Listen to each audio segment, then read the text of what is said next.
sa isang yayamaning silid kung saan lahat ng kagamitan ay mukhang mamahalin.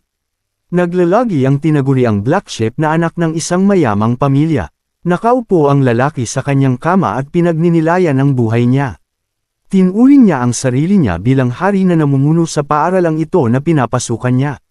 Pero ang tunay ay pinapalayas na siya sa lugar na ito. Dahil nagpatong-patong na ang mga mabibigat na kasalanan niya gaya ng pagsisilita ng bastos sa harap ng prinsesa, panjinji alam sa entrance exam ng paaralan at pagdonja sa pangalan ng kanyang pamilya dahil lamang sa matinding pagseselos.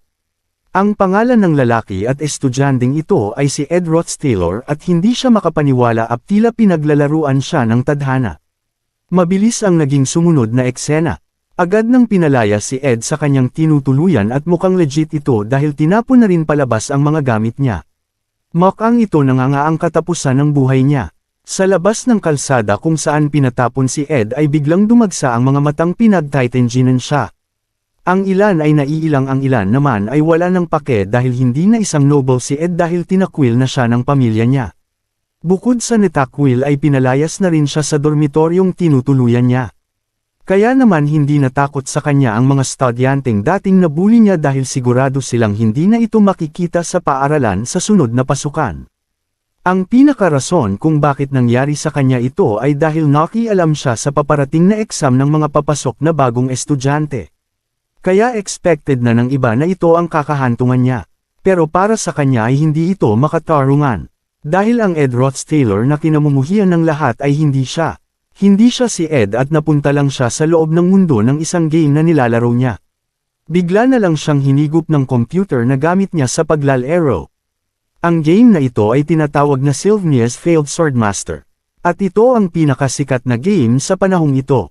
Ito ang kanyang paboritong laro sa lahat at magaganap ang settings ng larong ito sa loob ng Sylvania Academy. Hindi na siya nagulat sa pangyayaring ito dahil nababasa niya ito na nangyayari sa mga comics at novels. Bagamat mahirap paniwalaan ay wala na siyang magagawa kung hindi tanggapin ang nangyari sa kanya.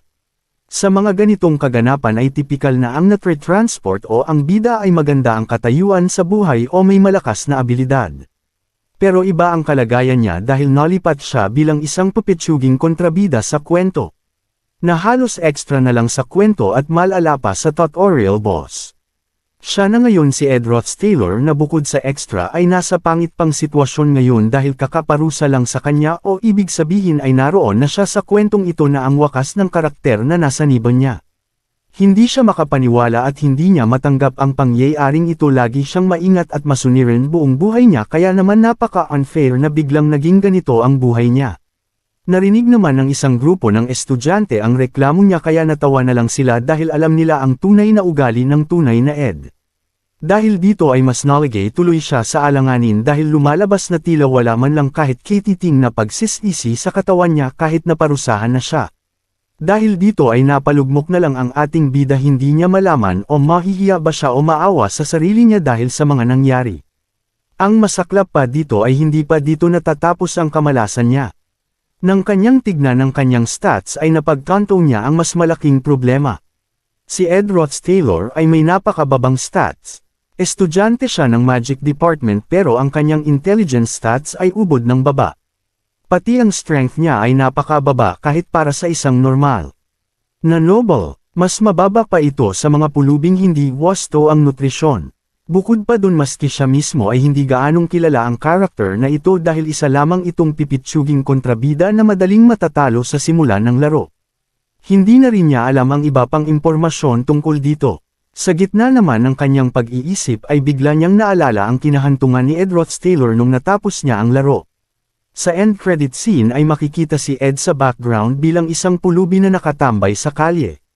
Gayunpaman ay bigla muli siyang nanlumo nang maalala ang karumal-dumal na mababang stats ni Ed Rothsteller.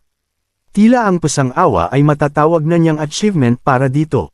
Pero sa ngayon ay mas kailangan munang bigyan pansin ng ating bida ang mga pangunahing pangangailangan niya.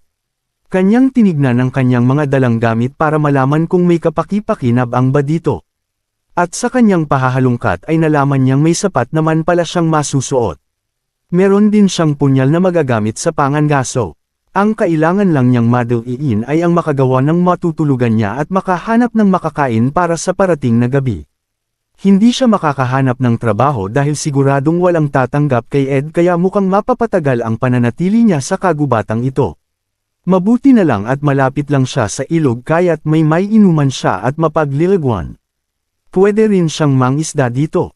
10 araw na lang ang nalalabi at magsisimula na naman ang klase. Kailangan ni Ed na makabuo ng kanyang tutuluyan bago pa ito magsimula. Ginamit ng ni Ed ang kanyang skill na wind slash para putulin ang mga sanga ng puno. Buti na lang ay marunong siya nito kahit papano. Kaso lang ay tila naubos na ang kanyang lakas sa simpleng paggamit lamang ng mababang uri ng skill. Ilang sanga pa lang ang napuputol niya ay mukhang nasaid na ang mana niya. Ang masaklap pa ay lalo na siyang mas nagutom. Hindi niya akalain na lubhang nakakagutom pala at nakakapagod ang paggamit ng magic. Kung sana lang ay pinakain man lang siya bago siya patalsikan sa dormitoryo. Bigla naman siyang nakarinig ng isang malakas na alulong. At mula ito sa kanyang tiyan. Ngayon batid na niyang medyo delikado na ang lagay niya. Pero sa kalagitnaan ng kanyang pagdedeliryo ay naalala niya ang kwento sa kanya ng kanyang lolo.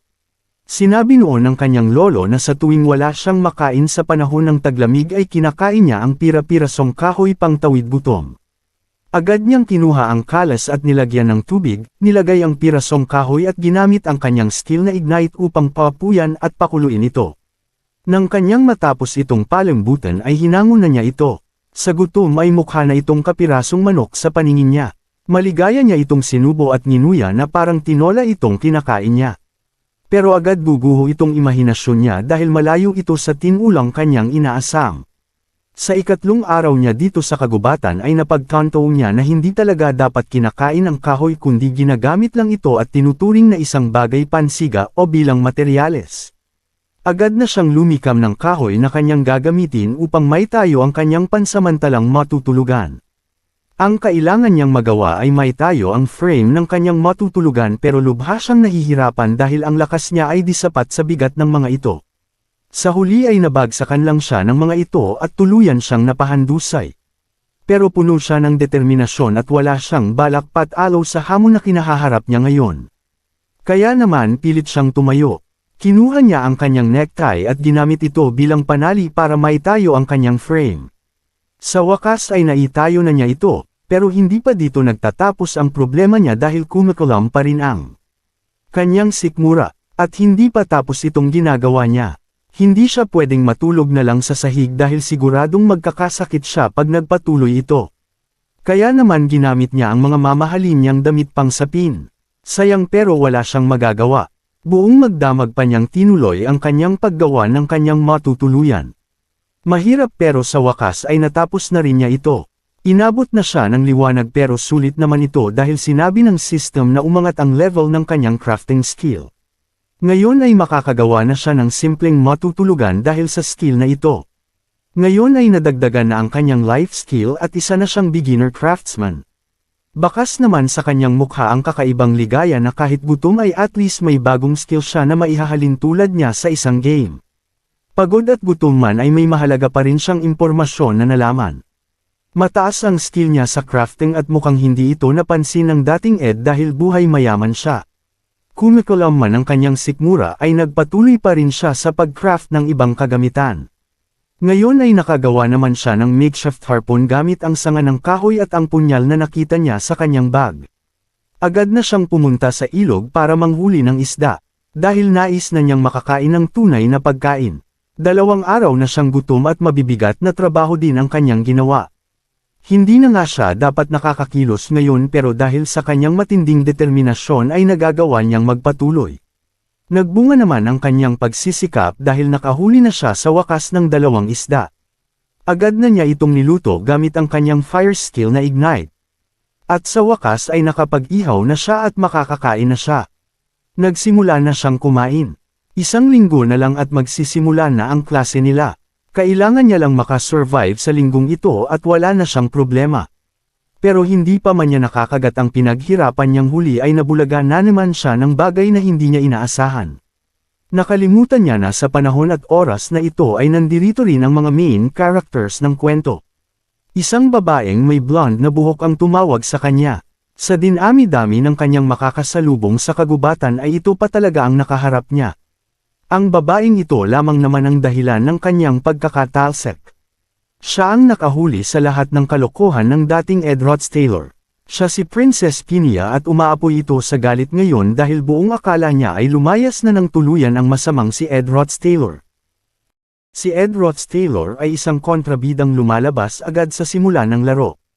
Ginamit niya ang pagiging isang maharlika upang saktan si Ayla, ang matalik na kaibigan ng pangunahing tauhan, ngunit agad din siyang naparusahan. Hindi roon nagtapos ang lahat, dahil sa paghahangad ng paghihiganti, nanday si Ed sa entrance exam ng Sylvania Academy. Nahuli siya ng isang dalagang nagtatago ng tunay na katauhan, si Pinia Elias Kroll, ang ikatlong prinsesa ng kaharian ng Kroll. Agad siyang hinarap ni Pinia. Taglay niya ang kakayahang insight eyes, na kayang tuklasin ang kasinungalingan at totoong hangarin ng isang tao. Pilit na nag-apela si Ed, nagngangalit ang ngipin habang gumagawa ng samot-saring palusot kahit huling-huli na siya sa akto. Ngunit isa-isang ibinunyag ng insight eyes ang lahat ng kasinungalingan niya. Sa huli, napalaya siya mula sa dormitoryo. Dahil dito, halos lahat ng tao sa akademya ay labis na humamak sa kanya. Tinanong ni Pinia kung bakit naroon pa si Ed. Sadyang malas siya dahil nasalubong niya ang taong hindi niya dapat nakaharap. Gayunpaman, napansin ni Pinia na hindi pa siya tuluyang natatanggal sa akademya. Sagot ni Ed, estudyante pa rin siya ngunit pinatalsik lamang mula sa dormitoryo.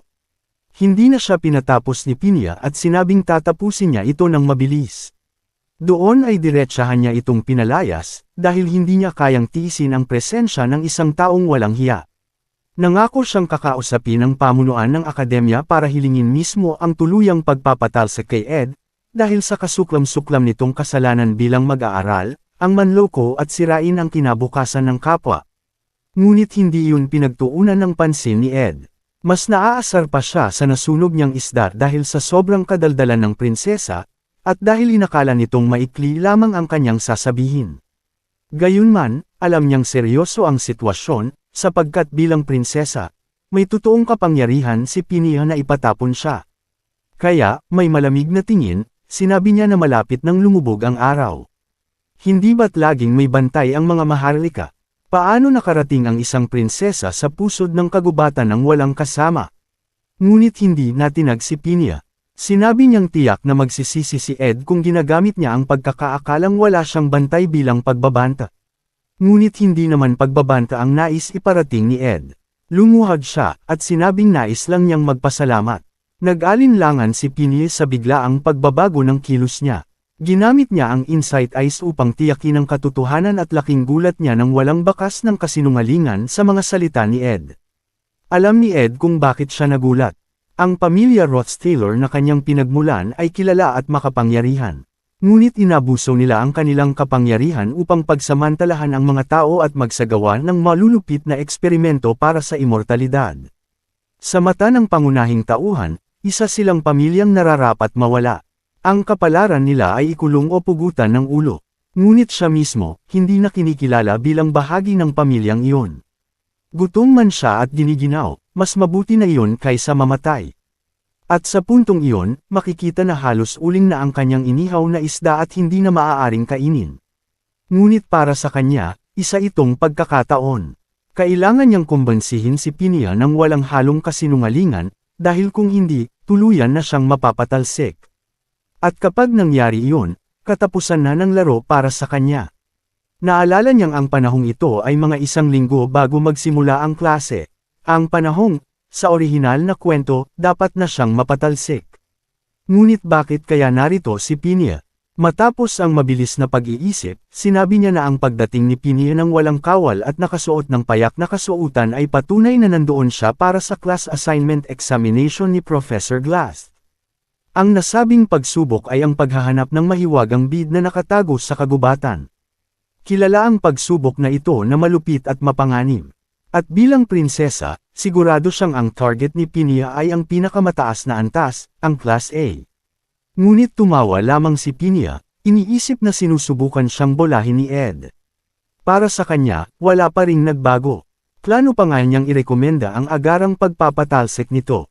Ngunit nabigla siya nang sabihin ni Ed na kahit kailan ay hindi siya makakapasok sa Class A nang wala ang tulong nito. At kung nagsisinungaling siya, malaya siyang patalsikan ito.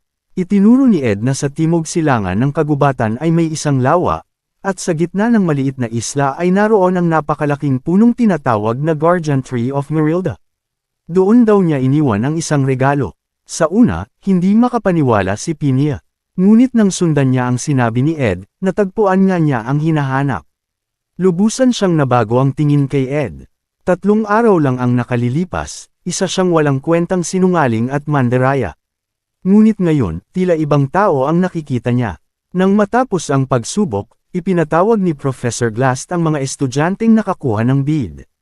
Makikita sa kanilang mga kamay ang iba't ibang anyo ng beads, may hawak ng violet na kristal na may nakabaong pana, may bitbit na tila itlog ng dinosaur, may hawak na parang mga bola ng Dragon Ball, at may dala namang kristal na kahawig ng eye sa Lord of the Rings.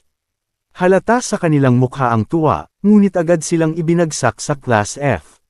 Biglang nalumo ang kanilang mga ekspresyon. Ipinaliwanag ni Glast na ang makakapasok lamang sa Class A ay ang mga nakakuha ng bid na halos walang bahid ng mahika. 3 lamang ang nakakuha nito, sina Ziggs, Lortel, at ang nakatagpo ng bid sa Guardian Tree of Merilda, si Pinia, ang magtatamo ng pinakamataas na ranggo. Samantala, nakaupo si Ed sa isang tabi, reklamo ng reklamo tungkol sa nasunog niyang isda. Wala siyang lakas upang gumamit ng sibat, kaya abala siyang gumawa ng payak na pamungwit. Habang nag-iisip, bumalik sa isip niya ang prinsesang si Pinia Elias Scroll. Mula pagkabata, sanay na si Pinia sa papuri at matatamis na salita, kaya pinatalas niya ang kanyang insight eyes. Walang makapagtatago rito. Kaya't wala siyang pagpipilian kundi magsabi ng totoo. Ngunit may problema, kapag pumasok si Pinia sa Class A, magugulo ang orihinal na takbo ng kwento. Sa orihinal na daloy, mabibigo si Pinia, mapupunta sa Class F, at doon magsisimula ang kanyang pag-unlad hanggang makilala siya bilang prinsesa ng pag-ibig. Kung mabago iyon, guguho ang buong storyline.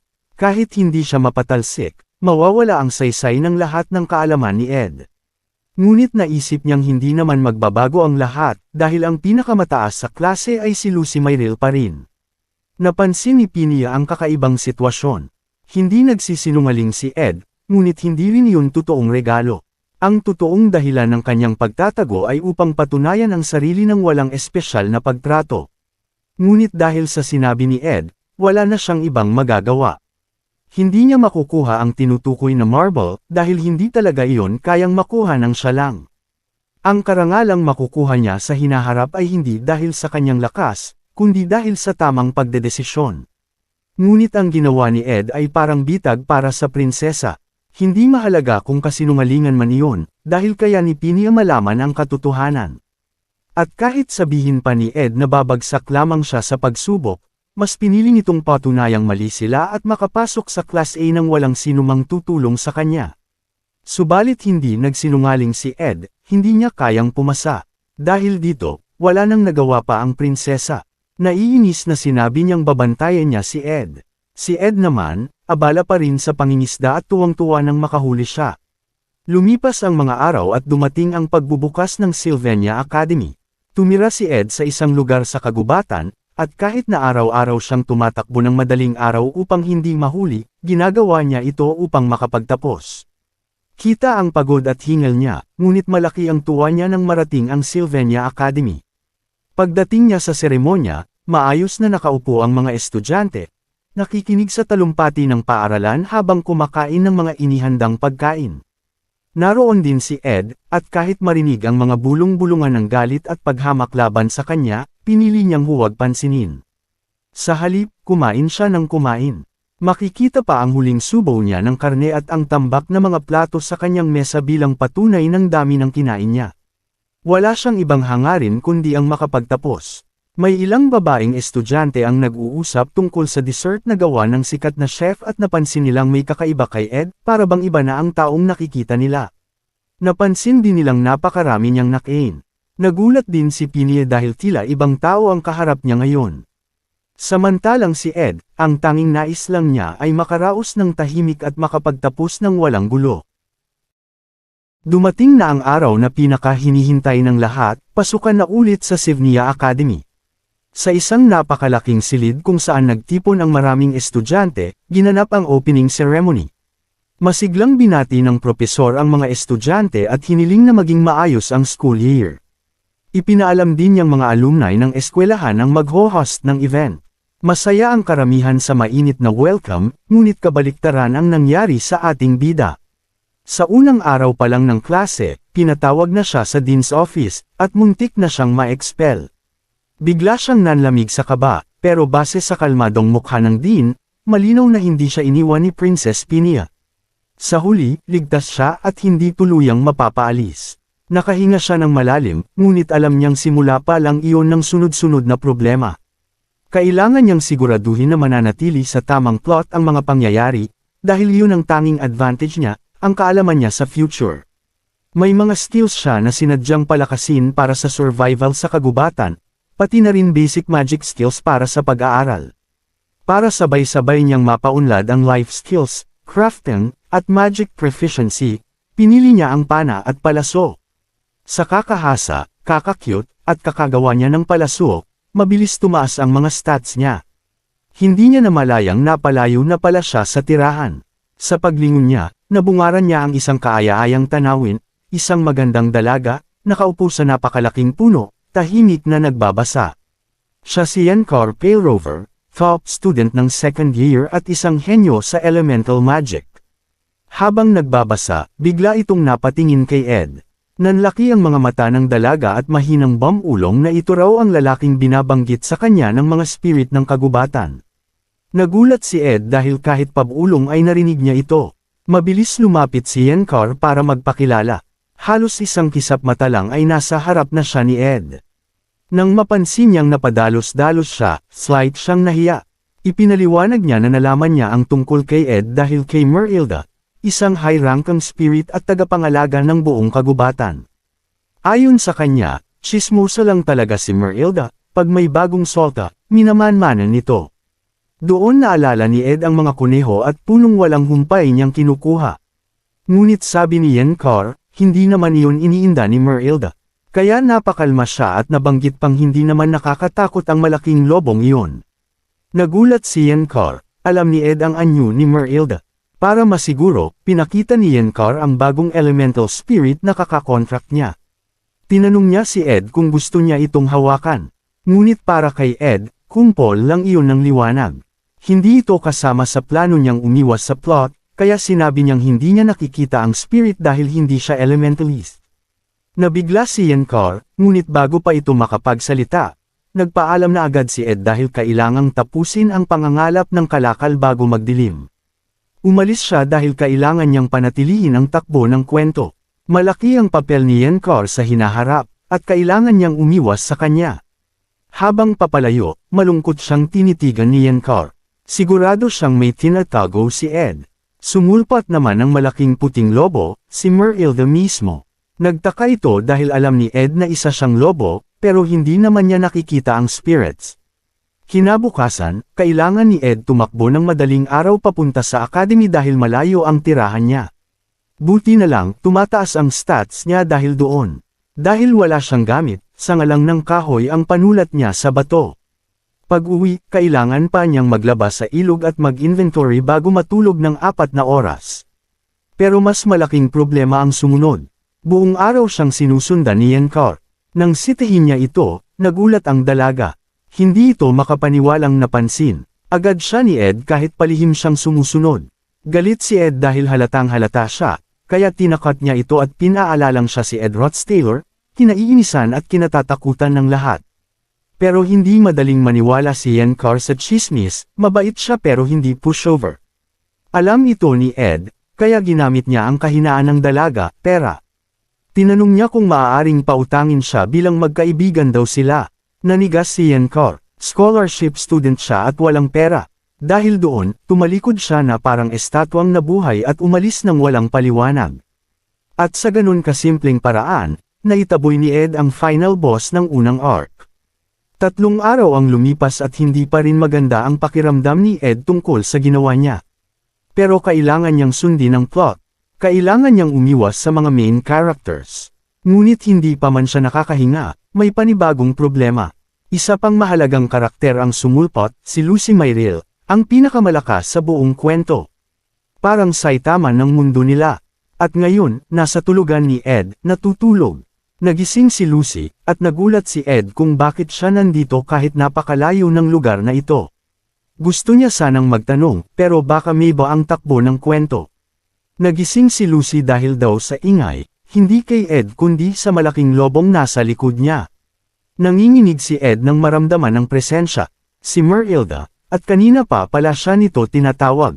May mahalagang mensahe ang spirit, kailangan daw iligtas ni Ed si Yankar sa problemang kakaharapin nito sa future. Sa kabila ng pagturo ni Lucy sa wolf na nasa likuran ni Ed, si Ed naman ay wala talagang kakayahang makita ito. Kaya kahit ilang beses pa siyang lumingon sa likod niya, puro kakahuyan lang ang nakikita niya. Sa muling pagsulyap ni Ed kay Lucy, inakala niyang nakalayo na siya kay Yankar, pero mas lumala pa pala ang sitwasyon, pinagtataka niya kung bakit natutulog si Lucy sa pwesto niya. Makikita natin si Lucy na bumalik sa tulog niya habang nakaupo, nakaturo sa labas, at lumulobo pa ang sipon. Nang mapansin ito ni Ed, halos manggalaiti siya sa inis at pasiga na sinabihan si Lucy na huwag siyang tulugan. Pero si Lucy, parang walang narinig at dumber echo pa sa paghiga at parang nag-iinat pa. Pero laking gulat ni Ed nang bigla na lang itong mawala sa harap niya. Dahil sa maliit nitong pangangatawan at kakayahang maglakad sa hangin, kaya ni Lucy puntahan halos kahit anong lugar na gusto niya, parang pas ang gala. Maging tuktok ng tore ng orasan o kung anong bubong basta para sa kanya ay masarap tulugan, pupuntahan niya iyon.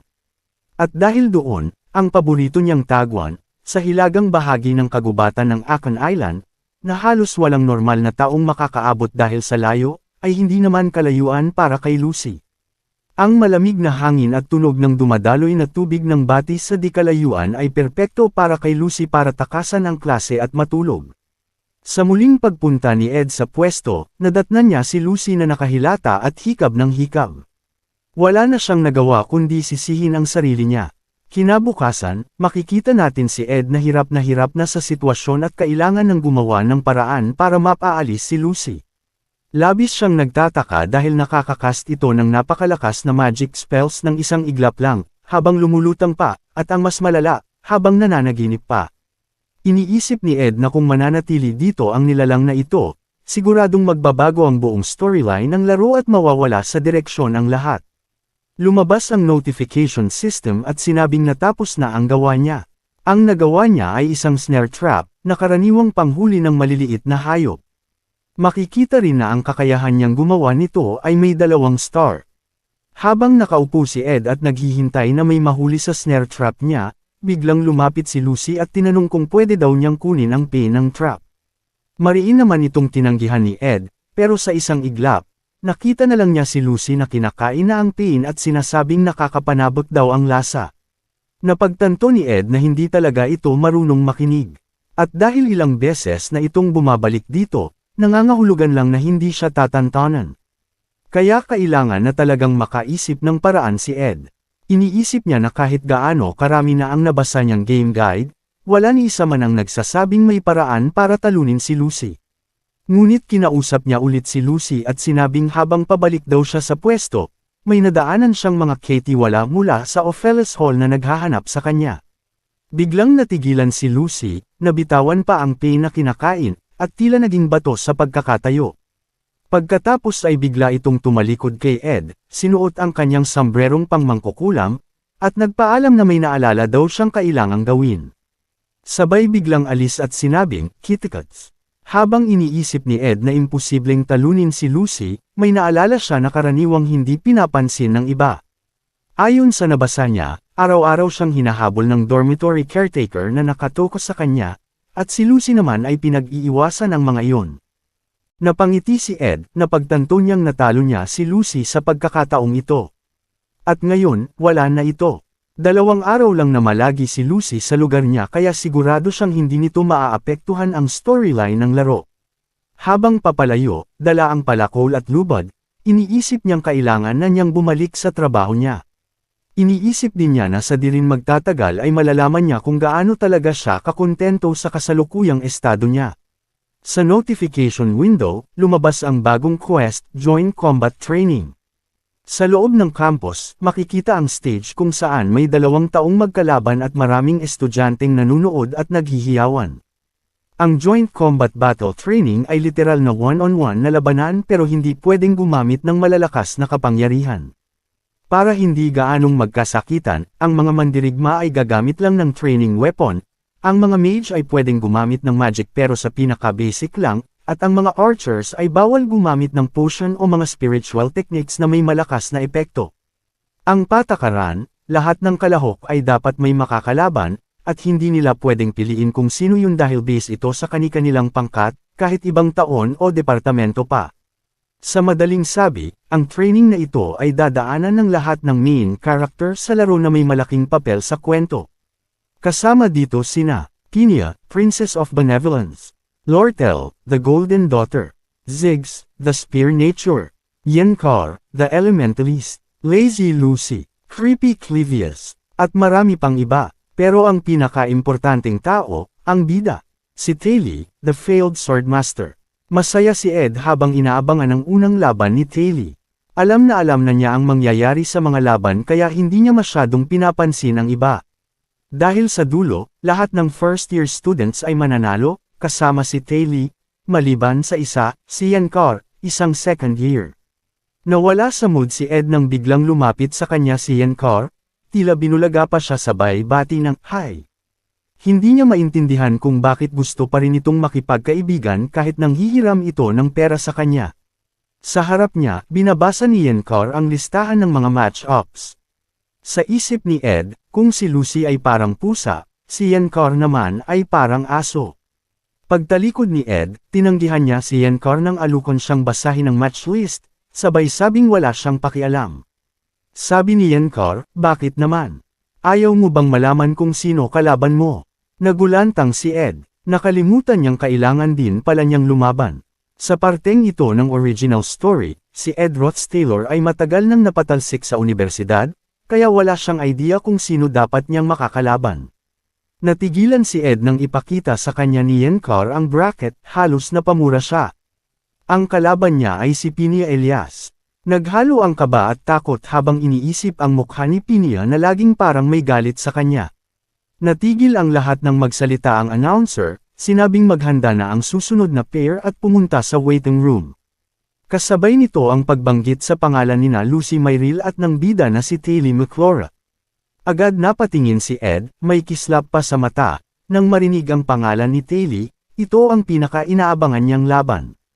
Kasabay ng malakas na hiyawan ng mga estudyante, tumayo si Taili, taas noo, at sinabing gagawin niya ang lahat ng makakaya niya, sabay hawak sa dibdib bilang paggalang.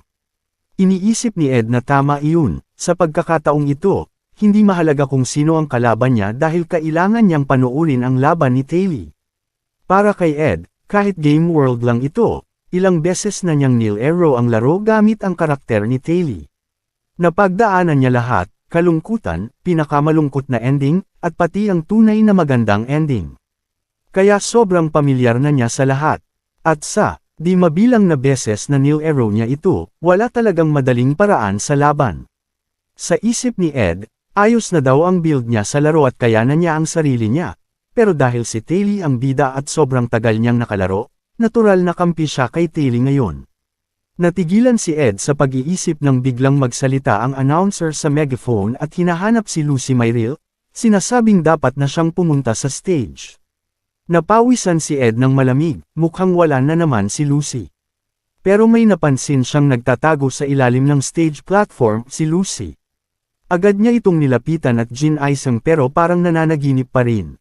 Habang iniisip ni Ed kung paano siya gigisingan, naisip niya rin na kapag hindi natuloy ang laban nila ni Taili, malaking gulo ang mangyayari, lalo na't ito ang part kung saan unang ginagamit ni Taili ang espada. Nang magising si Lucy, sabi nito nagugutom daw siya at tinanong si Ed kung may pagkain pa siya. Nang gigigil si Ed na sinabihan siyang tapusin muna ang laban bago maghanap ng pagkain. Pahikab-hikab pang umakyat ng stage si Lucy, halatang antok pa. Si Lucy ang top student ng first year class. Si Taili naman, ang bida ng mundong ito, ipinanganak para maging swordmaster. Kahit hindi pa siya nakakahawak ng espada buong buhay niya, kaya niyang hatiin ang lightning fast magic na ibinabato ni Lucy. Sa kwento, sa oras na masalag ni Taily ang spell, matutulala si Lucy. Susunggaban iyon ni Taily para makalapit.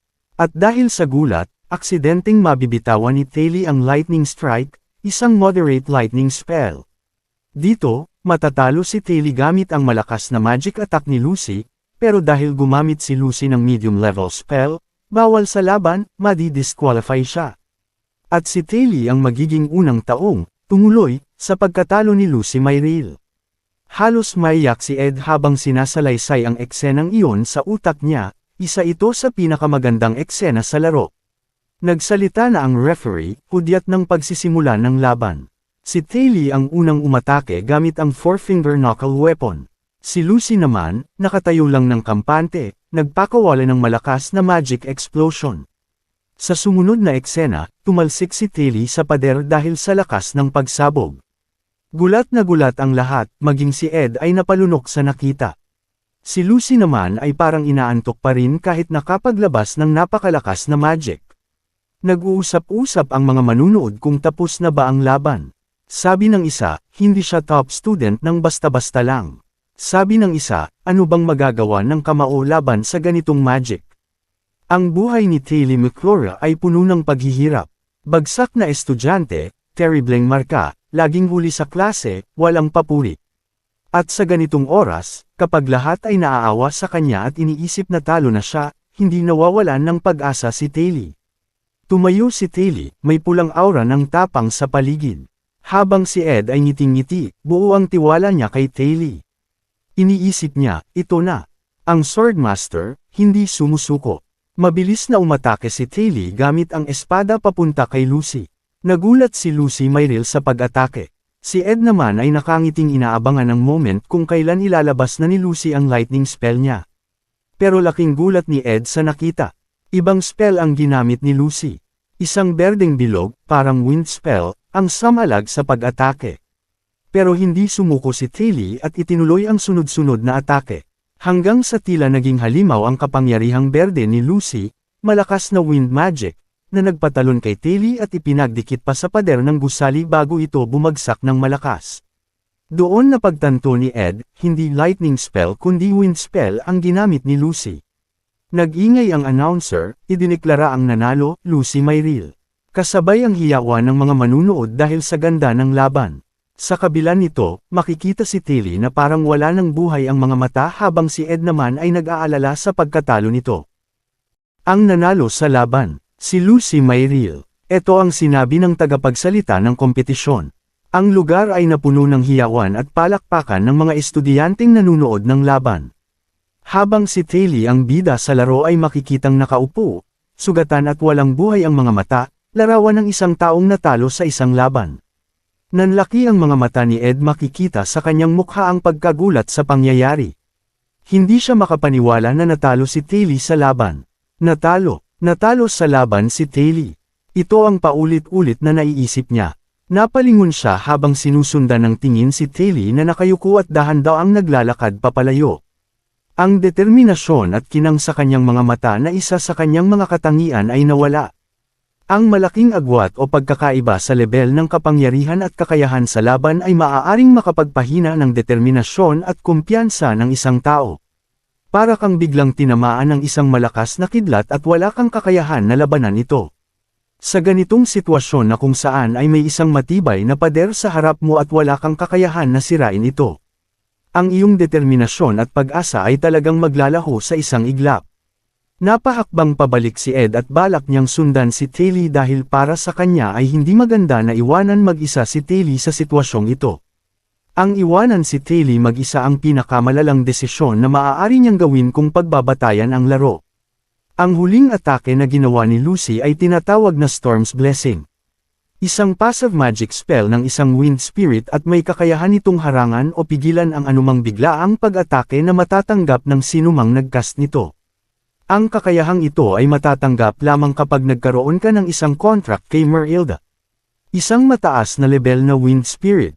Napatakbo si Ed, makikita sa kanyang mukha ang pagkabahala, kaya kahit kinakausap siya ni Lucy ay patakbo lamang niya itong nilagpasan. Pero sa puntong ito ay dapat talagang kabahan si Ed dahil sa orihinal na kwento ng laro ay hindi dapat nag-cruise ang landas ni Lucy at Merilda sa pagkakataong ito.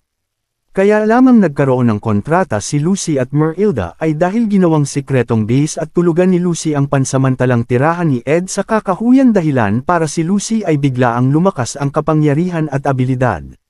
Nagmamadali na tumakbo si Ed papunta sa pinto para sundan si Tilly habang ang tagapagsalita ng kompetisyon ay inaanunsyo ang laban nila ni Prinsesa Pinia. Makakasalubong ni Ed ang prinsesa, ngunit sa sobrang pag-aalala at pagmamadali ay mukhang hindi niya ito mapapansin. Biglang nagsalita si Prinsesa Pinia para kausapin siya, ngunit ang kanyang paningin ay nakatuon lamang sa pinto, kaya dali-dali niyang nilagpasan ang prinsesa habang iniisip na si Tilly dapat ang nanalo sa laban. Para kay Ed, si Tilly dapat ang nanalo dahilan upang madagdagan ang kanyang kumpiyansa sa sarili at tanggapin ng buong puso ang espada. Makikita ang gulat at pagkalito sa mukha ng prinsesa. Ngunit ang kanyang mga mata ay may ibang ipinahihiwatig. Worry by may bigla siyang naisip o napansin habang tinitingnan ang seryosong ekspresyon sa mukha ni Ed habang nagmamadali itong dumaan at lagpasan siya. Sa pagkakataong ito ay wala sa prinsesa ang atensyon ni Ed dahil ang kanyang isip ay nakatuon parent sa pagkatalo ni Tilly. Nasa isip ni Ed na natalo si Tilly dahil sa kanya. Dahil si Ed Roth-Taylor ay nananatili parent sa Sylvania Academy. Nakita niya si Tilly na naglalakad sa gitna ng maraming tao, kaya pasiga niya itong tinawag. Napahinto naman si Tilly sa paglalakad nang marinig na may tumatawag sa pangalan niya. Nag-umpisang palakasin ni Ed ang loob ni Tilly. Sinabi niyang ang lahat ng paghihirap nito ay magbubunga rin balang araw na wag siyang panghinaan ng loob at walang dahilan. Para mahiya siya dahil sa pagkatalo sa laban at maging proud sa sarili dahil ginawa niya ang lahat ng makakaya niya. Sadyang minalas lamang siya sa kompetisyon. Sobra ang takot ni Ed dahil kapag tuluyang nawalan ng pag-asa si Tilly, naisip niya na malaki ang posibilidad na siya mismo si Ed ang dadaan sa maraming paghihirap at pagsubok sa laro. Naisip niya na napakaraming katawa-tawang pagsubok sa larong ito na kailangang malagpasan sa loob pa lamang ng akademya. Katawa-tawa ngunit napakahirap na mga pagsubok. At para kay Ed ay dapat si Tilly ang dumaan at hanarap sa mga pagsubok na ito at hindi siya. Sa puntong ito makikita natin si Emperor Crow ang unang nakapansin sa abilidad ni Prinsesa Pinia na makakita ng kasinungalingan. Tinatawag ang abilidad na ito na Insightful Eyes, na may kakayahang makita ang katotohanan, kasinungalingan, at mga lihim na balak o pukana ng sinumang individual na gagamitan niya nito. Pero ang kakayahang ito ay hindi matatawag na God-given talent, bagkus nakuha ito ni Prinsesa Pinia sa sarili niyang pagsisikap. Ang buhay sa palasyo ay puno ng pagbabalat kayo at mga lihim na pukana o motibo. Kinailangan ng prinsesa ang abilidad ng Insightful Eyes para maprotektahan ang kanyang sarili laban sa mga madilim na lihim sa loob ng palasyo. Kaya naman buo ang pananampalataya o tiwala ng prinsesa sa kanyang sariling kakayahan. Sa maraming matang nakatingin sa kanya sa loob ng palasyo na nagpapakita ng paghanga at respeto ay hindi maikukubli ang nakatagong lihim ng kung anumang kadiliman na nababalot nito. Subalit kahit mayroon siyang kakayahan na makita ang mga kasinungalingan na ito, ay minabuti niyang hindi ipahalata at magkunwaring hindi niya napapansin. Dahil sa kakayahang ito ng prinsesa ay hindi niya mapigilan na tingnan sa mga mata si Ed. Sa kabila ng mga negatibong pananaw at pangungutya ng ibang estudyant kay Ed, ay naisip ng prinsesa na tama naman sila. Si Ed Roth-Taylor ay isang nakakahiya at walang hiyang tao na ginagamit ang estado o katayuan niya sa buhay para ipahiya ang mga mas nakababatang estudyant, at nang hindi natupad ang kanyang plano ay sinubukan din niyang pakialaman ang kanilang entrance exam, at dahil dito ay nahuli siya. Para sa prinsesa ito ang pagkakakilala niya kay Ed. Ngunit dahil sa mga pangyayari na naganap nitong huli ay napaisip si Prinsesa Pinia kung ito ba talaga ang tunay na pagkatao ni Ed.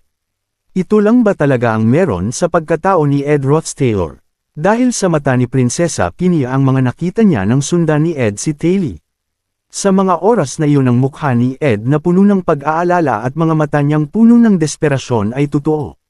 Sa pagpapatuloy ng laban ni Ed at Prinsesa Pinia ay biglang nagulat si Ed. Dahil sinabi ng prinsesa na si Ed ay isang panggulo. At nais ng prinsesa na tapusin ang lahat ng kanyang kalituhan at pagkabahala sa laban na magaganap.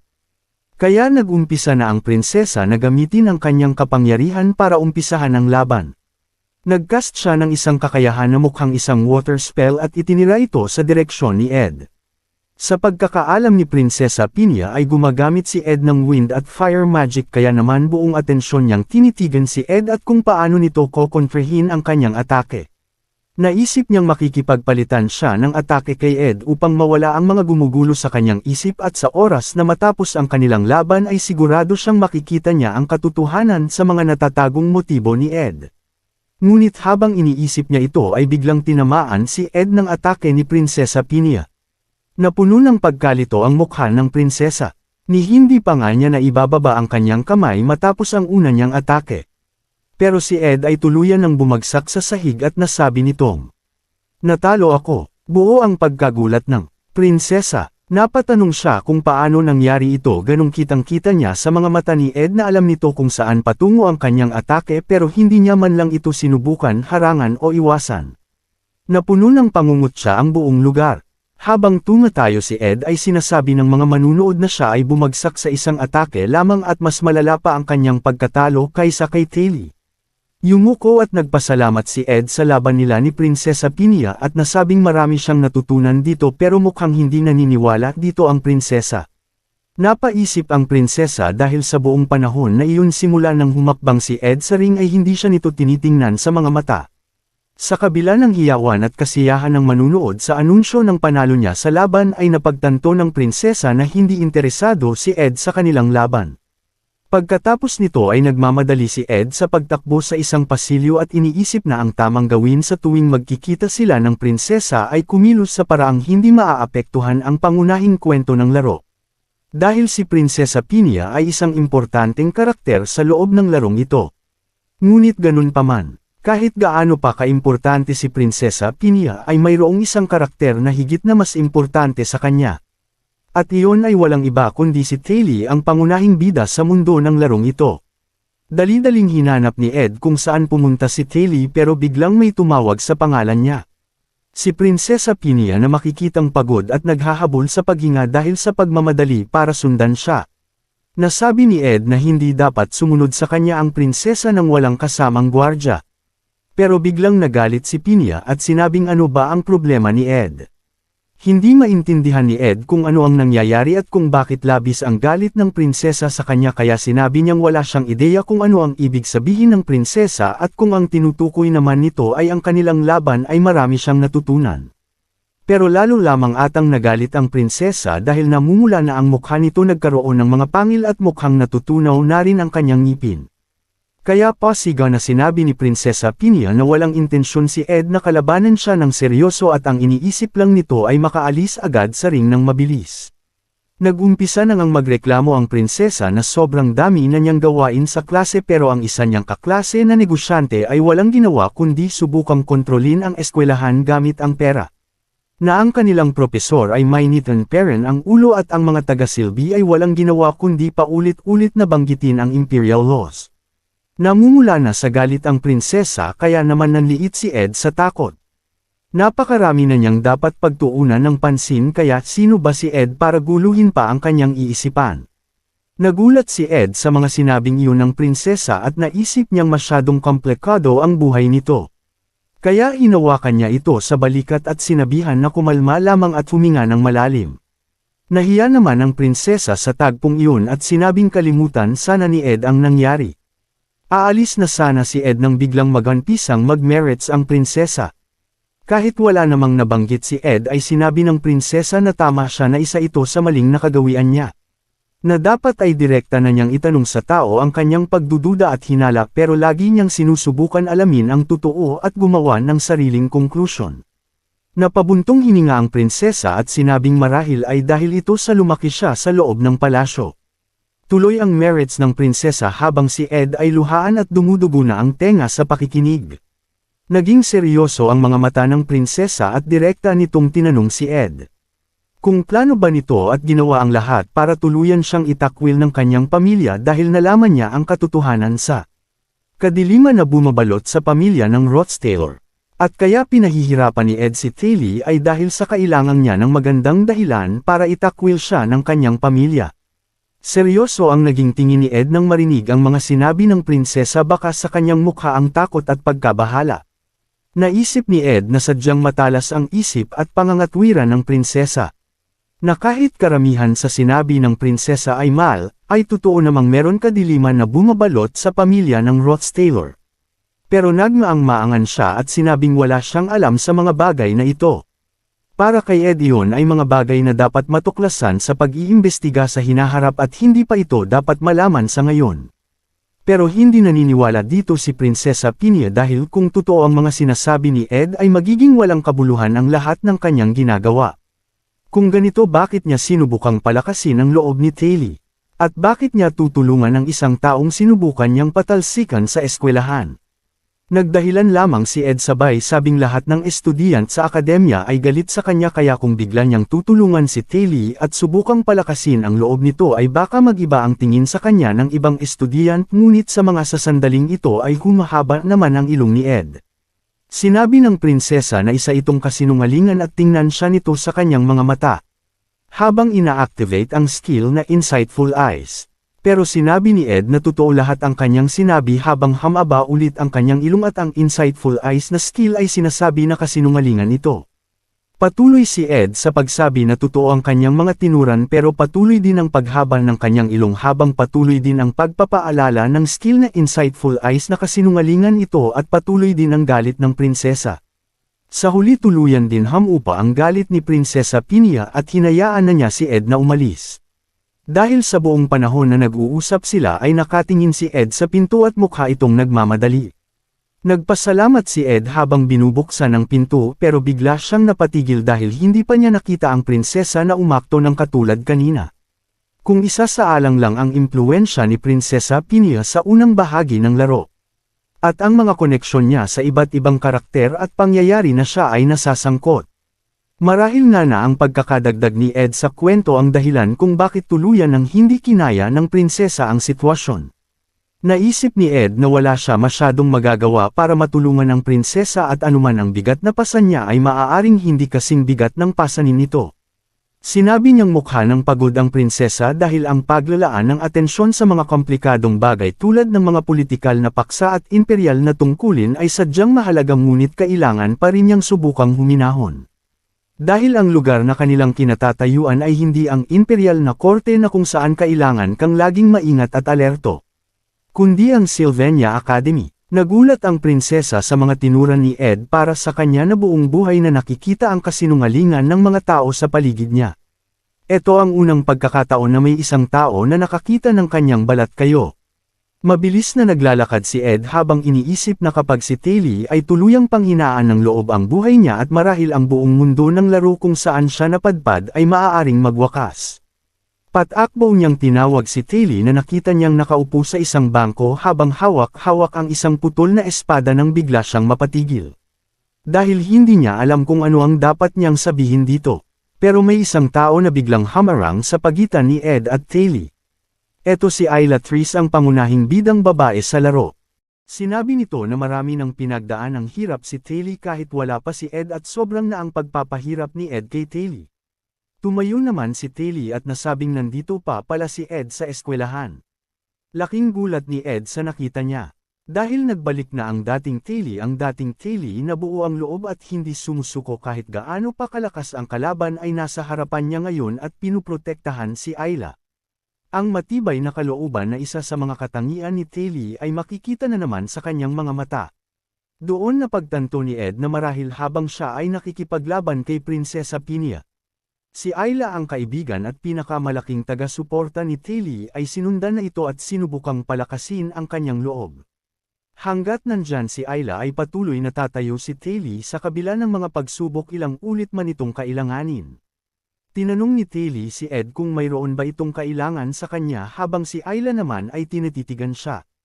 Walang masabi si Ed, kaya nagdahilan na lamang ito na ang estilo ni Taylee sa pakikipaglaban gamit ang espada ay talagang napakahusay. Ngunit hindi ito pinaniwalaan ni Taylee. Naalala ni Ed ang nakaraan. Ang maraming oras na ginugol niya sa paglalaro ng larong ito. Gamit ang karakter ni Taylor ng hindi na mabilang na pagkakataon. Nasaksihan niya at sinamahan niya ito sa iba't ibang uri ng pagsubok. Tumalikod si Ed at sinabi na wala siyang ibang motibo pero sa loob-loob niya ay naisip niya na mas maging totoo sa kanyang sarili. Naalala niya ang pagkakataon na wala siyang ibang iniisip kundi hayaan si Taylor at ipaubaya dito ang pagliligtas sa mundo at mas pagtuunan ng pansin ang sarili niyang kaligtasan. Maaari nga na marahil ay masyado niyang iniisip na si Taylor ang bida ng mundong ito na siyang dapat dumaan sa lahat ng mala-impyernong paghihirap. Pero sa mga sandaling iyon ay gumaan ang loob ni Ed. Hindi dahil ang mga pangyayaring nabago sa orihinal na kwento ay bumalik na sa dati. Kundi dahil si Taylor ang karakter sa laro na pinaggugulan niya ng maraming oras at sinamahan ng napakatagal sa maraming pagsubok ay mabuti ang kalagayan. Para sa kanya ay sapat na ito. Dahan-dahan naglakad si Ed papalayo habang ang kanyang mga kamay ay nasa kanyang mga bulsa, ang sikat ng araw ay tumatama sa kanyang katawan at ang kanyang anino ay makikita sa kanyang dinaanan. Habang sina Taylor at Ayla naman ay hindi makapaniwala at naiinis sa kanilang nasaksihan. Bakit kaya kumikilos si Ed na parang isang astig sa pelikula? Nang makalapit na si Ed sa pinto ay nakarinig siya ng pagsabog. Napalingon siya at nakita niya ang isang malaking haligi ng apoy at nanggaling ito sa lugar na pinagdarausan ng kompetisyon. Isa itong eksena na dapat nilang nasaksihan sa lugar ng kompetisyon kasama ang ibang mga estudiant. Ang laban sa pagitan ni Lortel the Golden Daughter at ni Yencar the Elementalist. Maaaring nabago ng kaunti ang paraan kung paano naganap ang tagpong ito pero sigurado si Ed na napapanood ni Taylor at Ayla ang mga pangyayari. Sana ay nakikita ng mabuti ni Taylor. Ang isa sa maraming paghihirap na kailangan niyang pagdaanan at malampasan. Ang tinaguriang final boss sa unang yugto ng laro. Si Yencar Pale Rover. Sa tagpong ito makikita natin si Yencar na napapalibutan ng kanyang mga kaklase at kaeskwela. Bakas sa kanyang mukha ang mga ngiti habang nagpapasalamat siya sa mga ito nang bigla niyang nakita ang kalagayan ng kanyang nakalaban habang nakahiga sa stretcher at buhat-buhat ng mga medik ng akademya. Makikita sa kanyang mukha ang pagkabalisa, takot at pagdadalawang isip. Dahil natalo si Taylor kay Lucy sa laban taliwas sa orihinal na kwento. Ang sentro ng atensyon sa joint combat training ay napunta kay Yencar Pale Rover dahil sa naipagtanggol niya ang karangalan ng mga nakatatandang estudyant ng akademya. Napatingin si Ed kay Yencar habang tinatanggal ang alikabok sa kanyang uniforme. Sa pagkakaalala ni Ed ay sadya ng maraming kaibigan si Yencar noon pa pero mukhang lalo pa siyang mapapalibutan ng mas maraming tao dahil sa resulta ng kompetisyon.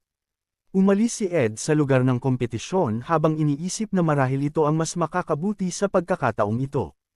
Ang pagkakaroon ng koneksyon sa mga pangunahing bida at makagulo sa takbo ng kwento ay makakapagpakomplikado ng sitwasyon. 2 linggo na ang nakaraan nang maganap ang joint combat training. Sa kawalan ng interaksyon sa mga pangunahing bida ay mas napagtuunan ng pansin ni Ed ang pag-aaral at ang kanyang kalagayan. Ngayon ay nagagawa na ni Ed na makapangisda gamit ang fishing net. At unti-unti na ring tumataas ang kanyang stats, mas nagang malakas na rin ang kanyang pangagatawan dahil sa pagtaas ng kanyang strength stat. Ngunit ang batayan upang masabing mataas na ang kanyang stats ay mapataas ito sa 10 puntos. Makikita natin dito si Yencar na namumula ang mukha at parang nahihiya, ngunit ang hindi ko maintindihan ay kung may balak siya na takpan ang kanyang mga mata ay bakit ganyan kalayo ang pagitan ng kanyang mga daliri. Tinanong ni Yencar si Ed kung mas komportable ba ito na naglalakad ng walang damit. Medyo nahirapan si Ed na ay proseso ang tanong ni Yencar dahil kung tutuusin ay nananahimik siya mag-isa sa gitna ng kakahuyan at itong si Yencar ang pumunta sa kanyang lugar. Tinanong ni Ed si Yencar kung ano ang ginagawa nito sa lugar ng kanyang pansamantalang tuluyan sa gitna kakahuyan gayong gabi na. Sinagot naman siya nito na ang kanyang lugar ay parang isang sikretong taguan kaya pakiramdam nito na nasa gitna siya ng isang pambihirang pakikipagsapalaran sa tuwing pumupunta dito. Sinabi din ni Yencar na nais niyang makipag-usap kay Ed at humingi ng payo sa kanya. Napaisip si Ed sa sinabing ito ni Yencar. Madaming kaibigan si Yencar sa akademya at dahil sa pagkapanalo nito sa kompetisyon ay lalo pang dumami ang nakakakilala sa kanya. At sa dinami-dami ng tao sa akademya ay sadyang sa kanya panaisipan ni Yencar na humingi ng payo. Sinabi ni Yenkar na noong araw ng kompetisyon ay umalis agad si Ed kaya marahil ay hindi niya nakita ang naganap sa laban niya. At sa laban na iyon ay nasaktan nito ang kanyang katunggali. Sa isip ni Ed, ang kalaban ni Yenkar ang unang gumamit ng tinatawag na intermediate level magic. Nalabag sa patakaran ng kompetisyon. Pero marahil hindi na importante ang bagay na ito kay Yenkar na likas na mabait. Nasabi ni Yenkar na nahihirapan siyang kalimutan ang tungkol sa pinsalang na idulot niya sa kanyang kalaban at pinag-iisipan nito kung samobra ba ang kanyang naging aksyon. Sinabi ni Ed na naintindihan niya ang sinabi ni Yenkar. Kaya tinanong siya muli nito kung dapat ba siyang humingi ng paumanhin. Dahil sa tuwing susubukan ni Yenkar na humingi ng paumanhin sa kanyang kalaban ay pinipigilan siya agad ng kanyang mga kaibigan at sinasabi na ang kalaban niya ang unang gumawa ng mali dahil sa paggamit ng intermediate level magic.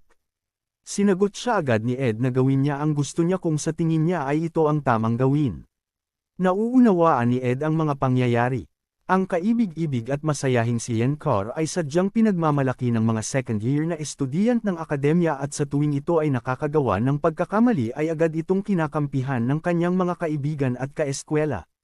Ngunit sa isip ni Ed ay marahil hindi gusto ni Yenkar ang ganito dahil para dito masaya man isipin na kampihan ka ng iyong mga kaibigan ay hindi maitatanggi na mayroon siyang nagawang pagkakamali at responsibilidad niyang ayusin ito at gawin ang tama. Naisip ni Ed na ito siguro ang dahilan kung bakit pumunta sa kanya si Yenkar para makipag-usap at hamni ng payo.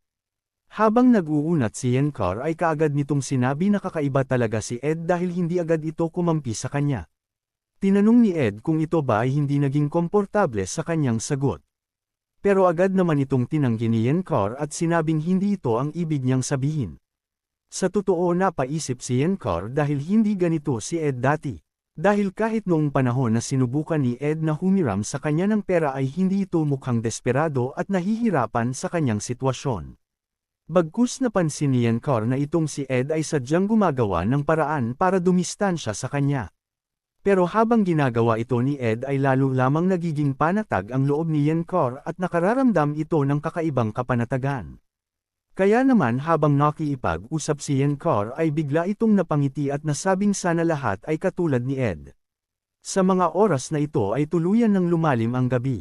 Nang sumunod na araw, sa loob ng Sylvania Academy makikita ang isang taong nagmamadali sa paglalakad. Ito ay si Ed. Mukha siyang balisa at takot habang naglalakad ng mabilis. Mukhang may malaki siyang problema habang inaalala niya ang mga detalye tungkol sa laro. Ang larong Sylvania, S-Failed Swordmaster ay maaaring pinupuri ng marami bilang isang obra maestra. Pero iilang manlalaro lamang ang nakaabot at nakakaalam ng tunay nitong katapusan. Ang mga bagong manlalaro ay madalas nahaharap sa iba't ibang klase ng hindi magandang katapusan o tinatawag na bad ending sa umpisa pa lamang ng laro. Habang gamit ang karakter ni Taylor, halimbawa nito ay, kung sasagipin mo ang isang babae na inaatake ng isang goblin habang isinasagawa ang class assignment examination. Matutuklasan mo ang sikreto ni The Golden Daughter, dahil dito ay magpapadala siya ng tao upang dukutin si Taylor. Ito ay haantong sa ikatlong bad ending, kung saan ay napatay si Taylor. At kung sa isang bahagi ng laro imbes na piliin ang kababata ni Taylor na si Ayla para maging partner sa Monster Extermination Training, makakapareha ni Taylor si The Golden Daughter. Ito ay aabot na naman sa isa na namang bad ending. Ang ika-7 bad ending, kung saan ay mamamatay si Ayla sa pagkahulog sa bangin. Dahil dapat ay ililigtas ni Taylor si Ayla sa pagkakataong ito. At kung sa laro ay paprotektahan mo si The Golden Daughter kay taka ng Fire Spirit na isang summon ni Yenkar, ay haantong ka naman sa ika-13 bad ending, kung saan ay masusunog ng buhay si Taylor. Seryoso ang mukha ni Ed habang nag-iisip. Nang biglang may hamarang sa kanyang harapan. Napatanong na lamang si Ed kung hanggang kailan nito planong sundan siya. Pero sinagot lamang siya nito na hindi nito akalain na talagang pinipilit ni Ed na baliwalain siya. Napaisip si Ed na totoo namang nais niyang baliwalain ang taong ito. Dahil ito ang dahilan ng kanyang pagkabalisa. Ang isa sa 4 na bidang babae sa larong Sylvania, S-Failed Swordmaster. Ang nag-iisang anak ng business mogul na si Elke Helland. Si Lortel Caheland ang tinatawag na The Golden Daughter. Si Lortel ay may maamong mukha at matamis na ngiti pero sa likod nito ay mukhang may itinatago siyang sikreto. Dahil para sa mga manlalaro ng larong Sylvania, S-Failed Swordmaster. Si Lortel Caheland ay tinatawag din sa ibang pangalan. Tinagurian din siyang The Newbie Shredder.